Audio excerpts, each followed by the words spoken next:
今日はですね、令和ロマンの車さんですか？僕、令和ロマン見たことないんですけど、吉本興業所属のお笑い芸人さん、車さんをはじめとして何人かがですね、警察のね、事情聴取を受けて、オンラインカジノ問題で、今、捜査されてるという、そういったニュースが流れてまいりました。それが原因でですね、彼ら、テレビなどの仕事をですね、今、干されつつあって、もうすでに収録が済んでるようなテレビ番組も、中止になったりとか、その部分、彼らの出演シーンがですね、カットされてたりとか、そういったことが行われているようです。かねてよりですね、オンラインの前からですね、違法カジノですね、違法ポーカーとか違法バカラとかですね、そういったものが都内各所で、摘発されていて、そういったところに著名人なんかが行ったりとかして問題になってたことも結構ありますけれども、日本にはですね、刑法の賭博罪というのがございましてですね、基本的には処罰されます。そして常習賭博罪というのもあって、定期的に言ってるとですね、さらに罪が重くなります。しかしながらですね、この法律というのは、そもそも賭博釣り会長という罪でございまして、反社会的勢力等がですね、賭博場をですね、会長して、昔はね、チンチロリンとかですね、花札とかですね、そういったものをやってたわけですけれども、そういったところを取り締まるための法律で、日本は一応原則刑法で賭博は禁止でございます。例外が一つだけあって、賭博罪の項目の2項にですね、一時の利益に供するものということで、例えば、ゴルフしてて、負けた方が昼飯をおごるよとか、こういうやつがね、それに当たるわけですけれども、世の中の人たち、勝手に拡張して解釈する人たちがいっぱいいて、昼飯代ってせいぜい、そうだね、2000円ぐらいでしょっていうことで、1500円とか2000円ぐらいを握るんだったら OK なんじゃないのって勝手に拡大解釈してお金をかけてる人いますけど、違法です。現金の授受がもう発生すると、それはもうね、一時の娯楽に供するものなんで、お金をやり取りしたらもうそれで NG です。だから、町場のね、雀荘とかで、冷凍で風速 0.1 とかですね、0.3 とか 0.5 とかって書いてありますけど、点品点3、点5ぐらいまでだったら大丈夫でしょうみたいなこと言ってる人いますけど、基本的には違法です。元検事長ですね、東京高検の検事長ですかね、黒川さんなんかもそれで罰金刑を食らってますので、基本的には違法です。漫画家の恵比寿さんもね、それで罰金刑かなんか受けてるはずなんで、それ絶対やっちゃダメなんですけれども、賭博罪には例外規定がありまして、特別立法という形でですね、競馬法だったりとかですね、ボートレース、そして競輪、競艇、そういったものがですね、特別に許可されております。賭博罪のこれ例外になるわけですけれども、IR カジノ関連法案も同じですね。まだ実際に運営しているところはありませんけれども、基本的にはですね、競馬だったり競輪だったり、そういったものは合法です。合法的に運営されております。ただ、これも賭博は原則禁止なんで、どういう立て付けになってるかっていうと、例えば日本中央競馬会っていうのは戦前に作られてますけれども、こちらは軍馬の育成といって、昔はね、陸軍の花形は騎馬隊、馬に乗って戦う人たちが、本当にモンゴルとかの時代からそうなんですけれども、騎馬隊というのが花形だったわけですけれども、まだね、明治大正ぐらいまでは一応騎馬隊というのがですね、花形ではあったので、軍馬の育成にお金を使うために競馬を始めましょうと。イギリスの競馬なんかがですね、それのお手本になって、特別立法されて、競馬法ができてですね、日本中央競馬会ができて、賭博としての競馬が始まったわけですけれども、戦後、日本、空襲にやられて、全国のですね、大都市がやられたわけですけれども、これの戦災復興のための資金を稼ぐためという、そういう名目で、戦災にあった都市だけ、競馬とか競輪とか競艇とかオートレース、こういったものが認められることになります。これが地方競馬だったり、競輪、競艇、オートレースですね。そういった地方のギャンブル、ね、公営競技ってありますけれども、公営競技が行われているところは例外なく、基本的には戦災にあったところです。そこで戦災復興資金を稼ぐためにというところで免許が交付されて、もう戦災復興なんかとっくの昔に終わってるはずなのに、ずっとみんな免許を返上せずに続けているというのが今の現状です。実際これオンラインで、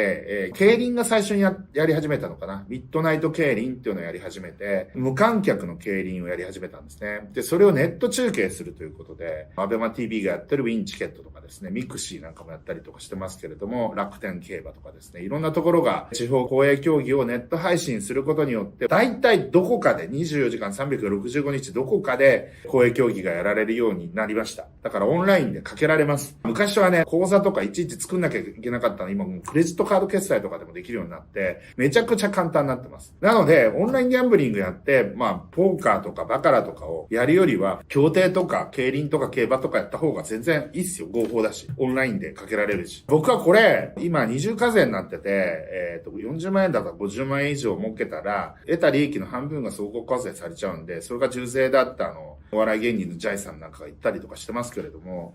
これね、二重課税なんで、無税にしちゃうと、これ、そして英語化して世界からかけられるようにしたらめちゃくちゃ売り上げ上がると思うんですよね。で、国庫にだいたい 10% 納税されるんで、例えば JRA の売り上げがね、日本中央競馬会の売り上げが年間3兆円ぐらいなんですけど、3000億円が国庫に納入されてるんですよ。この売り上げが10兆円になったら、1兆円の納税されちゃうわけです。すごい財源になります。で、そのためには、ハイローラーって言われる総合課税されちゃうような人たちにバンバンかけてもらった方がいいわけですよ。というようなことも視野に入れながらなんですけれども、オンラインカジノに関して言うと、もう今すごく警察がめちゃくちゃ力入れてる分野です。で、まだ最高裁まで多分争った人いないと思うんですけど、今ちょうど調査中なんですけど、賭博をやった人も捕まってる、それで罰金刑を受けてる人たちすごく増えてますけれども、車さんの場合は彼の証言が正しければ、もうすでに時効になってる何年か前にオンラインカジノやっただけで刑事罰は受けない可能性が高いみたいな解説とかされてましたけれども、それについては真意はわかりませんけれども、そもそもとしてこの刑法の賭博罪の立法趣旨っていうのがどういうものかっていうと、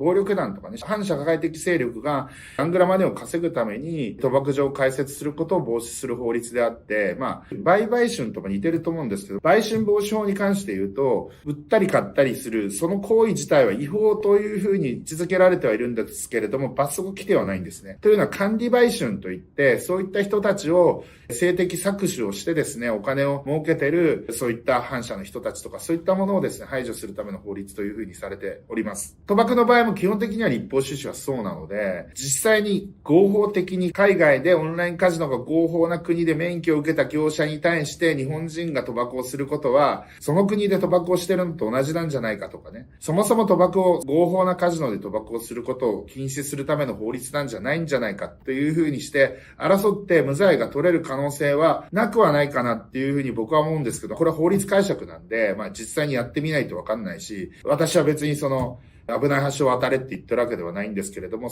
今後そういった議論が起こってくる可能性はあるのかなというふうに思っております。この問題を語るにあたってですね、もう一つ論点があって、賭博罪の幇助規定ってのもあります。この海外のオンラインカジノを宣伝してる人たちも処罰される可能性が今出てきておりまして、今ちょうど警察もそこ盛り上がってるんで、めちゃくちゃ注目されていて、ここがまたややこしいんですけど、海外のオンラインカジノがアプリを出してるんですよ。このアプリが、いわゆるただのエンターテイメントゲームとしてのポーカーとかカジノができてポイントしかもらえませんみたいな無料ゲームをプロモーションしてるんですよ。いっぱい。いろんな人たちが。でもラジオとかだったらもう流れまくってます。まさにフジテレビグループの日本放送とかもうめちゃくちゃ流れまくってます。エンターテイメントカジノのアプリの CM が流れてます。でもそこ登録すると普通のギャンブルカジノお金が戻ってくるキャッシュゲームもできるんですよ。なんで、それはどうなの？警察の解釈、そこも違法にしちゃう。それはもう賭博の幇助だって言いつつあるんで、危ないと思います。いわゆるグレーゾーンというところですね。最高裁までやったらもしかしたら法の立法趣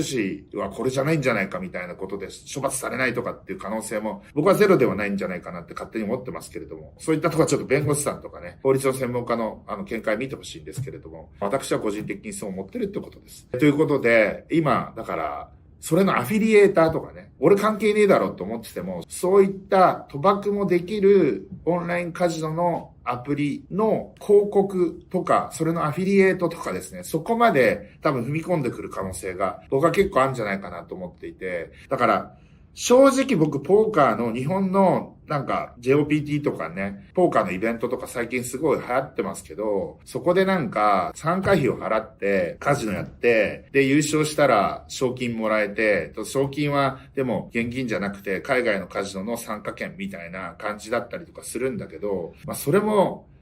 参加費と協賛スポンサーの財布が分かれてるのか問題っていうのがまずあって、で、そのスポンサーも海外のオンラインカジノだったりとかするんで、最近ね、やめたりとかしてますけど、そういうところのスポンサーの。でもね、返してお金が入ってきてんじゃねえかとかね、そういう問題もあるんで、これ、賭博のややこしいところは、無修正の AV 見ても処罰されないですけど、海外の。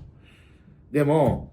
賭博はやると処罰されるので、その辺が危ないよって話です。だから僕はポーカーのトーナメントも出ないし、オンラインカジノももちろんしないし、ということでやっております。これがまあ一番安全ですね。で、もう日本にはね、それを言ったらね、もっと合法なのかよくわかんないグレーゾーンのギャンブル、パチンコっていうのがありますから、3点方式とかって言ってますけど、もう歴史と伝統で処罰されてないだけなんで、ソープランドと一緒です。あれ個室サウナって言って本当にソープランドの中行くと一人用のサウナが本当に設置されてんだけど、ソープランドに入浴料払ったら一人しか入れないサウナボックスに入って、そしたらなんかスタッフの女性と自由恋愛で、恋に落ちてしちゃいましたっていう立て付けなんだけど、そんなことあるかいって話じゃないですか。パチンコだって、お前みんな換金してる文鎮とかなんかもらって換金してるじゃねえかっていう、ね。日本はギャンブル大国です。ギャンブル大国なのにギャンブルを処罰する、ちょっと変な国なんですけど、いってらっしゃい。